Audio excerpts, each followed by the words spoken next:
Keeping in mind a specific person as you design a product or service results in a much better user experience. Tamara Adlin is one of the original experts in the practice of persona development. She literally wrote the first book on how to create and apply user personas. We had a wide-ranging conversation about the power of personas and how they've been incorporated into UX practice. We also talked about parallels between the development of the fields of user experience design and content strategy. Welcome to the Content Strategy Insights podcast, where accomplished content strategy experts share their wisdom with our friends in the content community. We talk with professionals who work across the span of content strategy, from small businesses to big enterprises, from content design to content marketing, from solo consultancies to huge agencies. Our mission is to democratize content strategy, to make its principles and practices accessible to everyone. And now, here's your host, Larry Swanson. Hi everyone, welcome to episode number 59 of the Content Strategy Insights podcast. I'm really delighted today to have with us Tamara Adlin.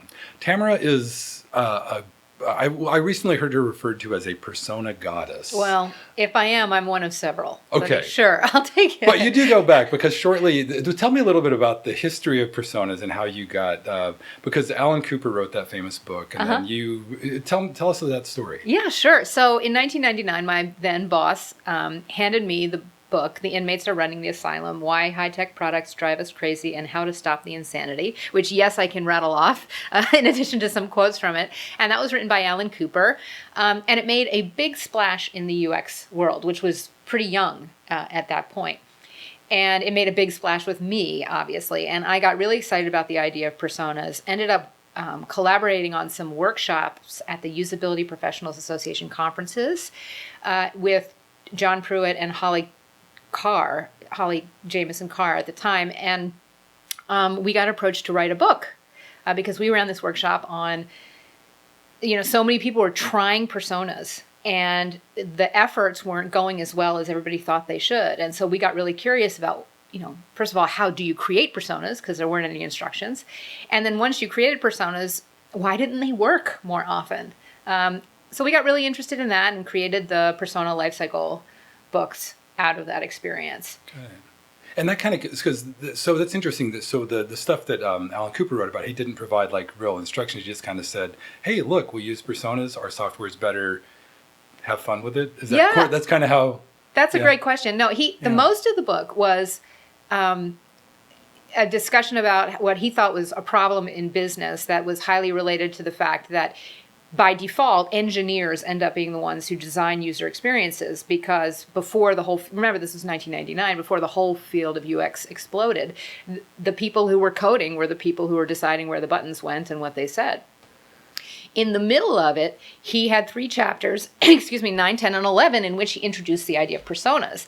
And he described personas as, fictional characters defined with significant rigor and precision, whatever that meant to everyone, and that you could then use them, and that if you focused on a persona or a small set of personas, you were more likely to make a product that was extremely delightful to lots of people than if you try to satisfy lots and lots of people. That's a great paradox, that like by aiming for just a tiny sliver, you satisfy more people. Yeah.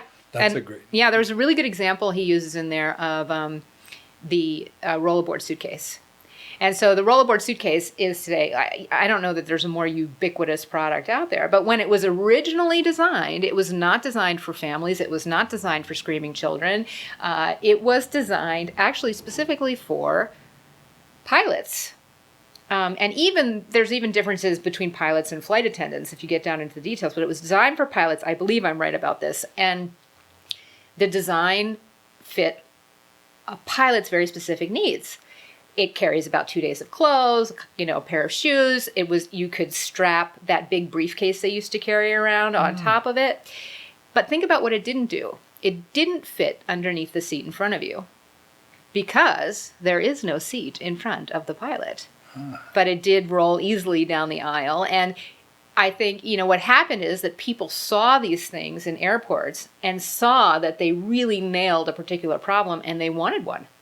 And I think you mentioned in a conversation before, there was like only one place you could get them Yeah, because I originally. did that. I was one of those people in the late '80s. I traveled a lot for business, and I saw. I think it was more the flight attendants that I saw. But I would. Yeah. But I was like, I got to get one of those. And there was like one, in one of those in-flight catalogs. I think there was one place where you could get it. Or something. Exactly, one of those. Yeah. So I was. I totally. Yeah, I was one of those rippling out users of that gadget. Yeah. So I mean, today you can get them in every size, shape, and color. They have Spider-Man ones. They're everywhere. They have wheels on the suitcases that are obviously meant to be checked in. But focusing on one user, on this imaginary pilot who had qualities of very real pilots based on research, and based on research on the requirements of the job and all of those things, the original RollAboard Suitcase was very, very specific. Now, I want to go back, as you were leading into that, you talked about how that Alan Cooper had a very specific kind of description of the benefits of this and kind of how to get there. But I'm curious about the details, like how you took that insight from the travel bag to like one of your famous applications or attempted applications of the persona thing was your early work at Amazon. Back around not too long. When was that? That was not too long after the. Well, I don't know if it's famous or not. Well, I'll Okay. answer. There's kind of a couple questions in there. In the original Inmates Running the Asylum book, Cooper basically says gather data, find patterns in the data, and create personas. And that was one of the reasons why we were inspired to do the workshops, is because we're like, wait a minute, we need more details. And he added more details in his books about Face, which are big textbooks on UX design, and other people have done that too. But we really were like, okay, find data, find patterns in the data, create personas was like not enough. And we're like, oh gosh, we need more than this, which is why we started getting excited about creating a process. I don't know that the work I did on personas at Amazon is at all famous, but it's famous in my brain anyway, because it's kind of interesting. So in 2000, we ran those workshops on how to create personas in like 2000, 2001. I started working at Amazon in 2002, and I was there from 2002 to 2005, at which time I was also working on the book with John Pruitt, which was a nightmare, but that's another story. Not because of John. John's great, but writing a book is a nightmare. And I thought, well, okay, here I am with the company that has the largest database in the world at the time. Let's try it here. And I had support. There were members of the data warehouse team. There were members, analysts. I had great people on the team trying to help me. And what I discovered is that trying to create personas out of data for all of Amazon didn't work. And I think that's true because it's way too broad. And so you end up with these personas, if you have any, that are really just these broad descriptions that don't help you decide what text to put on the page. Yeah, it would just be like describing shopping behavior. It ends Like- up being, so they used to talk about spear fishers, or, people would just come in for one thing and leave, or browsers, and that's what you kind of end up with. And the problem with that is that it doesn't help me make decisions. So I worked for months with the best of the best, trying to wrangle the data into personas, and it didn't work. Interestingly, at the same time, I was doing some very ad hoc work with the teams that were putting together the interfaces for buying a loose diamond or buying car parts. Two separate teams, obviously, at the same time, which is amusing because, of course, when you think about buying a diamond or, a fender for an Impala, you think Amazon.com. Anyway, with those two teams, we didn't have a lot of resources. They were really trying to get a lot done on quickly. And I ended up creating what I then called ad hoc personas with those teams, where we sat down for a couple of hours and we sketched out key qualities and issues and questions and concerns that various users of those two interfaces would come across. And then we used those, assumption-based ad hoc personas, and they were really helpful because we could create an entire story for educated Ernie, who knows everything about diamonds before he starts shopping, versus last minute Larry, who has decided, yes, this Valentine's Day he is going to propose and has no idea about diamonds. And Right. those kinds of things turned out to be incredibly useful. Interesting, and that's, and I can kind of see why, because you said they're kind of assumptions, but these are well-founded assumptions. You're working with like the product manager, and was there some data informing that, or was it mostly that couple hours at a conference room. Well, look, by the time a UX person gets involved with any team or any company, they've gone through a lot to get to where they are. I mean, where they are now is we're going to build a product. So there is some data that went into that decision. Or there was a vetting in a startup, there may not be data, but there was a whole process of getting funding and all of that. These people have been thinking about this problem for a long time. And in most cases, we're not sending people to the moon. In most cases, we're trying to sell them diamonds or auto parts, right? And if that's the case, then yes, user research is important. Getting insights about the way people really do things is important. But if you're trying to find a way to get consensus and alignment around who you're building this product for, it turns out that what we label as assumptions can get you really pretty close. And so where I am today, fast forward with my whole alignment persona thing, which is what I call ad hoc personas, now it's the same thing, is how about before you go try to find data, you have a hypothesis? Because in 7th grade, they told us, have a hypothesis before you gather data. And I think that creating these personas as a means of aligning a team first and extracting all those assumptions then gives you a great way to go get data to validate or invalidate. Right, that makes so much sense because, and I'm trying to picture the mindset of like, so many people now seem completely data driven instead of like data informed. This sounds data informed, but kind of honoring those, just all that amalgam, because I've been like a product manager and done things like that. There's a weird collection of stuff that you get that I can see it totally informing that kind of ad hoc process of just, you're not making it up. It's no, you're well-founded. That's right. And yeah. I came to the decision, and the little quip that I always say is that the only assumptions that can hurt your products are the ones that you don't know about. Because what I was doing was watching. I was watching these persona efforts, and I was watching people do these great efforts with, could be hundreds of thousands of dollars, and putting these amazing posters on the wall and giving out mugs and, squeeze toys and T-shirts and having events or whatever, have actors come in.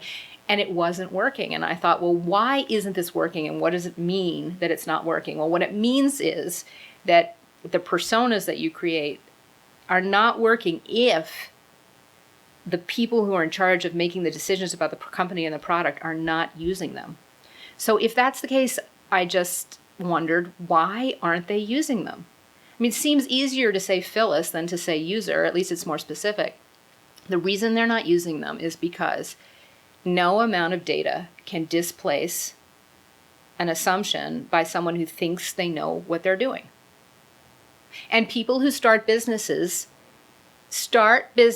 not because they're idiots who have ingrained assumptions that they are just dead set on sticking by. It's because they have some idea to create some product for some set of people that solves some set of problems in some unique way. And they've thought about it a lot. And so they have those ideas, and no amount of data will shove those ideas out of their brains until they get a chance to test. Will people who wear bobby socks and carry parrots on their shoulders really want this product? Because I think they will. Right. No amount of data is gonna tell him that the parrot is irrelevant until he tries it. Yep. And so the name going from ad hoc to alignment, it sounds like in there is something about that, like kind of aligning the people involved around, and it seems like personas can be a very powerful tool for that. Yep. Because once you're talking about a person, an embodiment of a person, rather than an Excel table full of data, that's a way more memorable and useful tool, right? Exactly. And so the word ad hoc persona actually came from Don Norman. I gave a series of workshops with John at the Nielsen Norman Group conferences, which was a huge treat. And one of the best parts was we got to have lunch with people like Jacob Nielsen and Don Norman and Bruce Tognazini and all of these big, these great thinkers in our field. And we were talking with him at lunch one day, and I was telling him that, actually in my real work as a consultant at that point, I wasn't using data at all. I was just trying to get everybody to get their assumptions out on the table and get them organized into these quick and dirty personas. And he coined the term ad hoc personas in an article, Ad Hoc Personas and Empathetic Focus. And his point was in agreement that anything that can build some empathy, data or no data, is helpful. I used the term ad hoc personas for many years, but then I started thinking, what is going to make this methodology interesting and appealing to the people who might buy it? Because I'm a consultant, right? And this is a service, or it's a method I give away, but I also do services around it. And I thought, I asked friends, talk to them, what does this achieve? What's the value proposition and differentiator? It achieves alignment. And to me, stakeholder and executive alignment, if it's not there, is a way bigger problem than lack of data will ever be. Yep. Because if the executives or stakeholders are talking past each other and all think they want something different, then the product doesn't have a chance. Right. Talk a little bit about because you have some methods for that, like your Mad Libs thing that we've talked about before. Talk a little bit, because that's like what you just said all makes perfect sense, but you need like tools and techniques. You need some tools for accessing what is there. Yeah. Or not there. Yeah. Yeah. And it's not my intention to make this a sales pitch for alignment personas, but to answer your question, yes, it does have to be structured. When you're dealing with executives or even stakeholders like your grand boss or your great grand boss, you have to be organized and you have to speak in their language. And so this workshop that I started developing in like 2004 and have developed since then takes key stakeholders and executives through this process of starting with what they absolutely know. And what they're supposed to absolutely know is their business goals, right? And every single time I have a contract with a new client, the first line in it articulate business goals. Like, I'm not saying we're going to create them. I'm just like, let's just write them down. And they all say we can skip that. Every time they say we can skip that because we already have them. And I say, send them on over, and never, not once have I ever gotten them back. Because my theory is that every time more than two executives get together in a room and have a conversation, something changes and no one writes it down. Interesting. And then subsequent meetings, nobody would admit to not having written it down. Right. We talked about how you're never going to walk into a C-suite meeting and see someone raise their hand and say, I'm not clear on what our business goals are. I mean, it's suicide. It just doesn't happen. But what the Mad Libs that you're talking about, the first step in the workshop is sitting down and asking for measurable business goals. So the Mad Libs it starts with increase or decrease.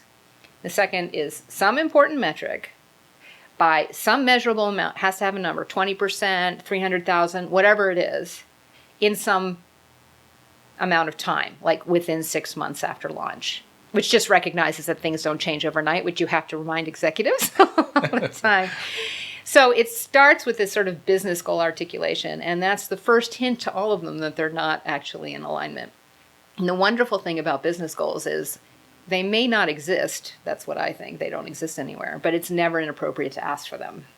Right. And we talked earlier about, you have a knack for phrasing that in sort of a non-threatening way. Yeah. Just for like, hey, I'm just curious about this.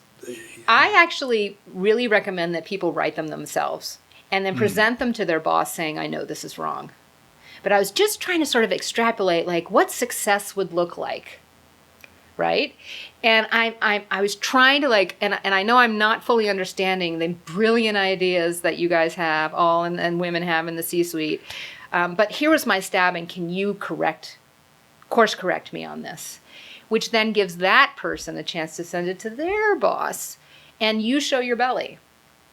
I say this all the time. I'm like, I'm just trying to understand what you guys are going for here and be a mirror to it and all that stuff. And I'm perfectly happy being the dumbest person in the room, which is a role that companies need people to play sometimes. And in the C-suite, that's probably the only role you could have done, right? Right. Well, yeah, although I could talk about that for quite a long time. But yeah, it's interesting, and it's very, very, very political. I think there are parallels between UX and content strategy. You said something to me the other day that was fascinating, that you think that content strategy as a discipline is sort of on the same path, but about 10 years behind UX.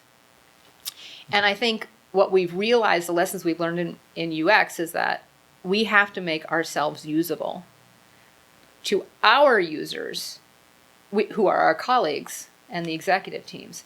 And in order to do that, we had to sort of look at what we were delivering and how we were explaining the benefits of what we do, and tie them to ROI and tie them to just making people's lives easier in the organization. Right. Were there any early heroes? Because I could name a few in content strategy right now who are really advancing. But were there early folks in UX who really nailed that, in terms of like being that helpful person and made people go, oh, we need that UX person here? Oh, yeah. Well, I mean, I couldn't even name them all. Jacob Nielsen, for sure. And the work that he did that helped articulate the really business benefits. There's also the Daniel Krug book of Don't Make Me Think, which was Steve Krug, excuse me, that everybody could understand. Don Norman, The Design of Everyday Things, and all the books since then, which really almost, they're so fun to read that it's that nonfiction that's sort of delightful to consume. And I think that really got it out there too. And so many others. Okay. Yeah. So I'm happy to hear that I'm on top of the heroes. Steve Krug in particular. I love all those guys you just mentioned. Yeah. I want to circle back a little bit to one of the things that's interesting to me is like where, I don't know exactly how Alan Cooper came up with it, but I can picture other sort of antecedents to a persona, like literary or psychological archetypes, or there's other things like, how much did that kind of thing inform what you did, or did you just kind of take what Alan Cooper was doing? Oh, I just started with Alan Cooper and ran with it. I mean, it was so earth-shattering to a lot of us in UX because it was so obviously right that we just grabbed it and ran with it in a very excited fashion, and then we're very confused when it didn't always work. But there are antecedents. I mean, my degree is in technical communications. My master's is in technical communications because at the University of Washington at the time, it wasn't called HCDE yet, Human-Centered Design and Engineering. So, of course, you're taught to analyze your audience, right, and figure that out. But there are official versions of this that go way back. Jack Scissors in the 1950s talked about, in a book called Designing for Humans, he talked about Joe and Josephine. He was really talking about physical attributes and human factors that help design products. And then it shows up again in marketing, and I'm blocking on the name right now of the guy who wrote the book in marketing that talks about this. And then it showed up in Crossing the Chasm. Then when designing and marketing products, you should focus on one person. I don't know which marketing guy you're referring to, but I Googled this. I Googled that. I was reading some Wikipedia stuff about the Alan Cooper book, and I think that marketing guy was influenced by Alan Cooper.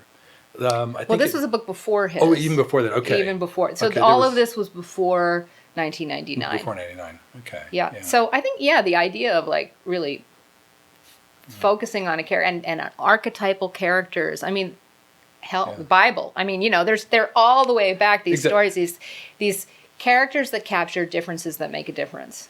Yep. Yeah. No, I guess that's why I kind of hang on to that a lot, because it just seems like, and that's the power of it. It is so intuitive, and it's so, and you've talked before about what a powerful, like, it's the foundation of a good story. And people, Scissors was the marketing guy. Oh, Scissors. Okay. It was somebody else who was the Joe and Josephine. Okay. I'm sorry, I wasn't prepped for that. If I can get the time, I'll do some Googling around. I have it. Okay, if you have that, I'll try to sort it out and get it in the show notes. Sure. Because I think it's interesting. I get way too involved in history sometimes. Anyhow. Yeah. What was the other thing I was going to ask about? Oh, just talking generically about the benefits of personas, because that one that having a story. I don't know. I'm trying to picture the role of the persona in the storytelling. Is it the protagonist or the antagonist or the narrator, or how does that work? And what are the other benefits of having done that work of creating a persona? Sure. So, in UX, we have our own set processes, right? I mean, there's a lot of variation in them, but the idea is, a lot more people are familiar with scenarios and use cases than are familiar with personas. Not anymore, but it's a far more ubiquitous process to create use cases and scenarios. And those are basically stories. They are stories about the experience of using a part of a product or a product end to end. And then, if you're going to have a character in that story, instead, not just the word user, that's what a persona is. Now, interestingly, one of the reasons that I got away from the sort of standard way of creating personas is that so many personas have stuff in them that don't help us understand the story. They have psychographic and demographic data in them and information and where the person lives and their preferences, some pain points, and that can help. My focus is on statements that start with the words I want or I need. And I know there's a distinction between those two. For my purposes, there's no distinction. It's just, how would this person describe what it is that they want or need out of this experience or this product or the service or whatever.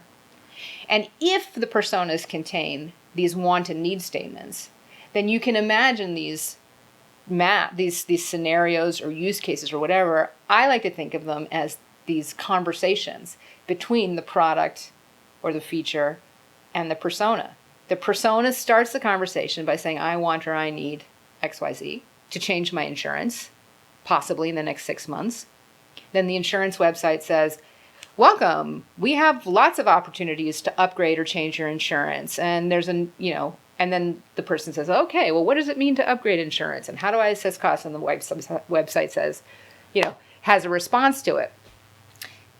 In that sense, if personas are created right and we really can empathize and understand what they're after, then we can understand better how to mold user experience, how to mold content, how to mold persuasion, so that it works with the persona. So that the persona, this is another one of my guiding things, is the ultimate goal is to help the persona happily do the things that make the business thrive. Right, that's because that's the whole point. And I guess that's the goal of content strategy, is to meld user needs and business intent.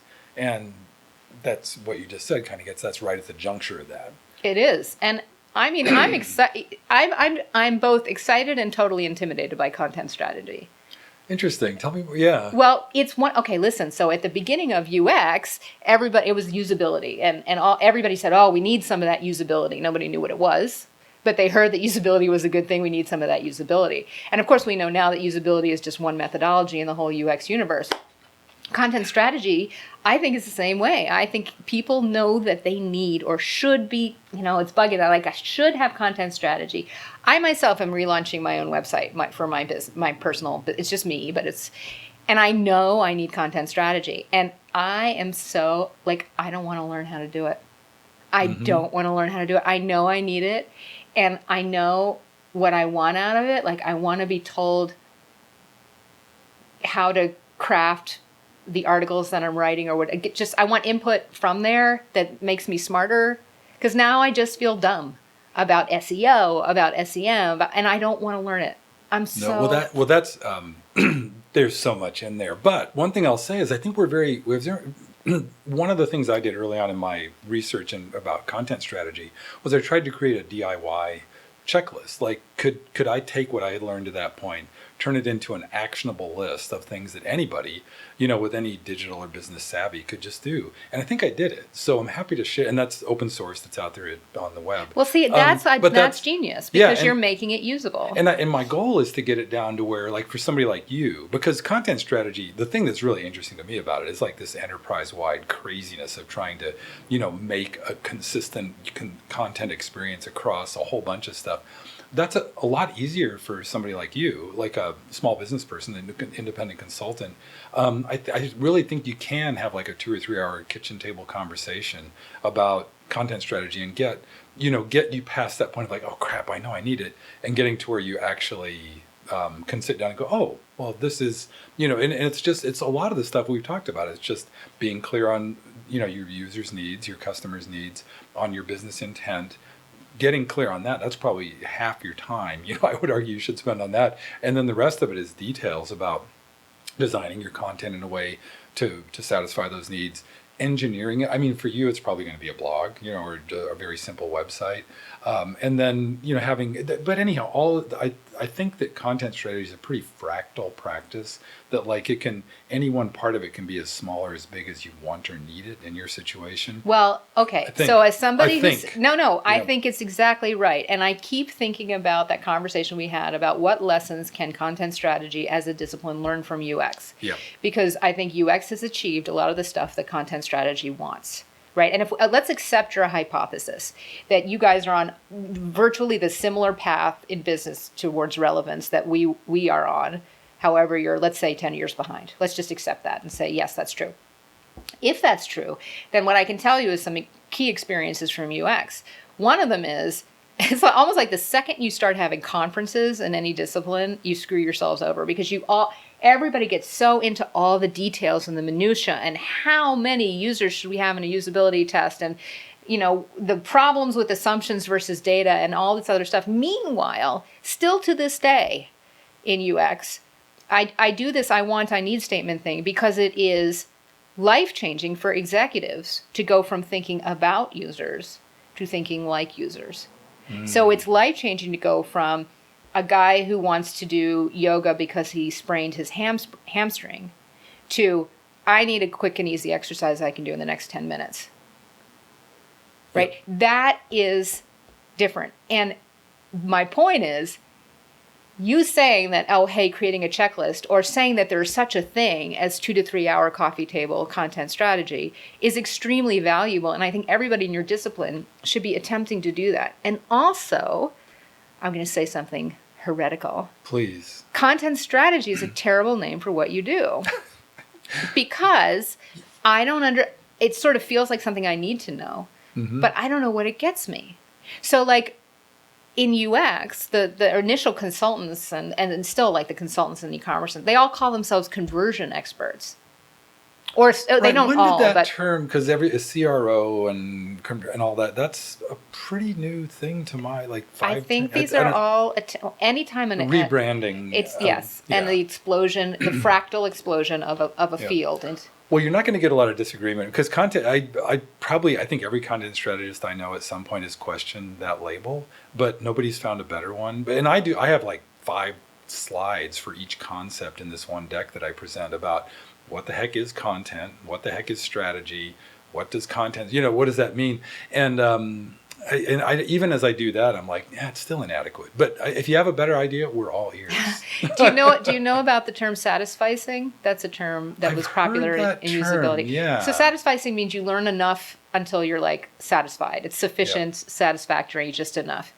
And I think always keeping in mind that no one is going to want to know as much about your discipline as you know. And that's very hard for us. Like I tell people I can speak for 4 days on personas, but speaking for a half an hour on personas is hard. It's because I think it's the more we know, the harder it is for us to get back to a point where we can remember what it's like not to know. Yep. No, and I think that's, we all need that gift or we should all be working towards that ability to take it from a hour-long conversation, to get our elevator pitch. So I thought of one for you guys. Yeah, it's not an elevator pitch. Well, it's just the way I would describe it. And I'll tell you, this is going to be dissatisfying to a lot of our listeners here. But what I would say to an executive is, think about yourself visiting some website that has nothing to do with your industry. Think about yourself, let's just the insurance example. Let's imagine that you're having another kid, or you have a kid who's getting in too many accidents, and you have to figure out something about insurance and you're not in the insurance industry. Picture yourself going to that website. What is it that you do, right? Everybody says nobody reads websites anymore, but the truth is everybody always reads websites, just a little bit, right? And so the first thing you do is you glance at it and you scan some words, and my question for you is, who's worrying about those words? Because those words have to do a lot of work for you. Mm-hmm. And that's just the words on the homepage. Now, the reason I think that's going to be dissatisfying to the listeners to this is that it's not just the homepage and that's marketing copy and it's not even transactional, it's blah, blah, blah. I don't care.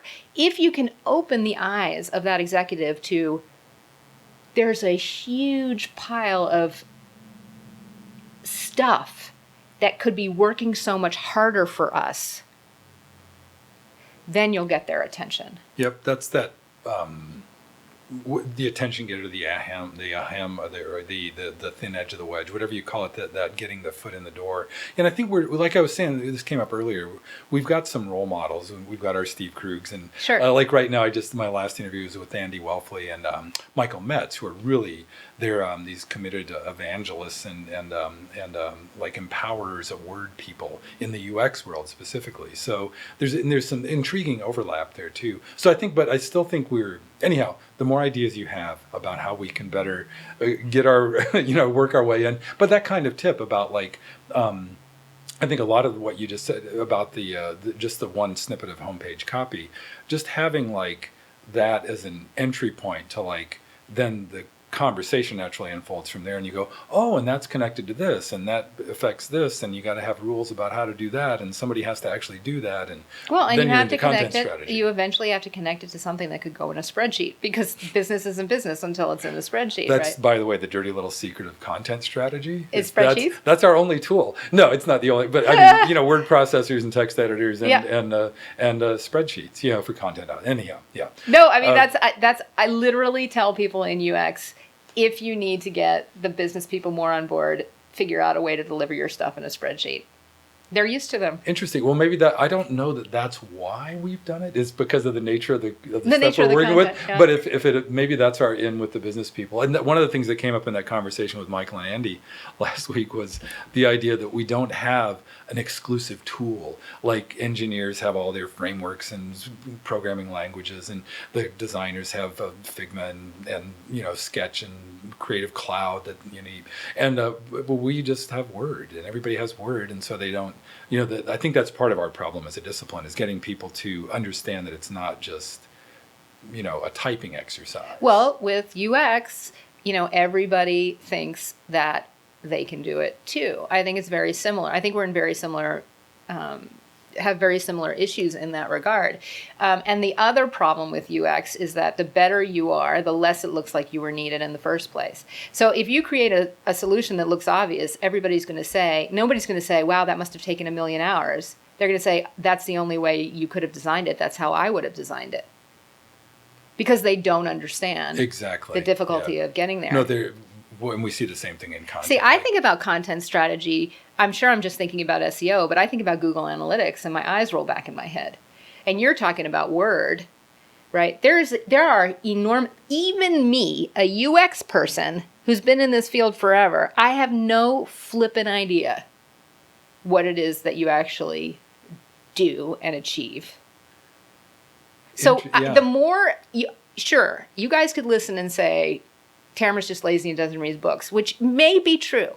Mm-hmm. But it's more useful to you to think that more people are like me than not like me. Yep. Well, I think the other thing about that is that these are both team sports, UX and content strategy, and that like if you don't have the wherewithal or just the interest or that you find like that. Like I have a buddy who's a genius with Google Analytics and Google Tag Manager and all that stuff, and I'm like, thank you, Josh. Yeah. And I'm assembling my little virtual team, and you're going to be part of my UX guru stable, whatever I call you guys over here. Other duties is assigned. Yeah.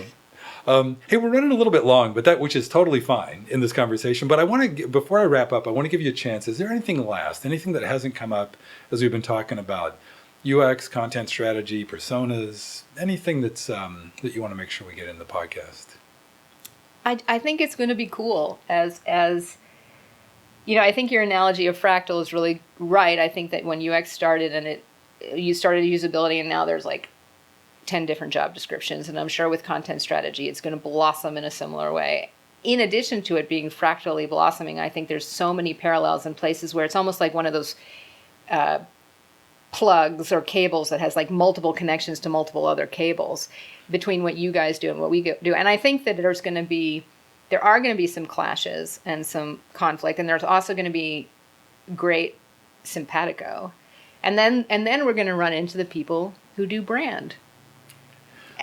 And that is going to be yet another fascinating problem to solve. That has been coming up. In fact, my next, I need to line him up, but a buddy of mine I just reconnected with, we're like pancake buddies at a friend's pancake breakfast, and I discovered he's like a branding guru, and we had this great conversation, kind of like the conversation you and I had before this. And I'm like, oh, Chris, I got to have you on the show, so stay tuned, because I think you're right. And there's a lot, just branding in particular, but even the communications about Marcom, TechCom. Sure. There's a huge amount of overlap. That's a whole other thing that I do. I mean, we all have made something fundamentally basic, which is think like a user and try to connect what they want to what you have. And there's like 17 job descriptions, there's 4 different disciplines, and we've kind of cocked it up. But we've had to, because there is a lot of intricacy in this. There is a lot of detail, and it's hard. It's hard to be simple. Yep. That's I'm going to leave it right there. Okay. That's a great place to end. Thanks so much. Oh, it's my pleasure. I look forward to learning more. Thank you for listening. If you can think of a friend who might enjoy this episode, please share it with them. And please join us again for our next content strategy interview.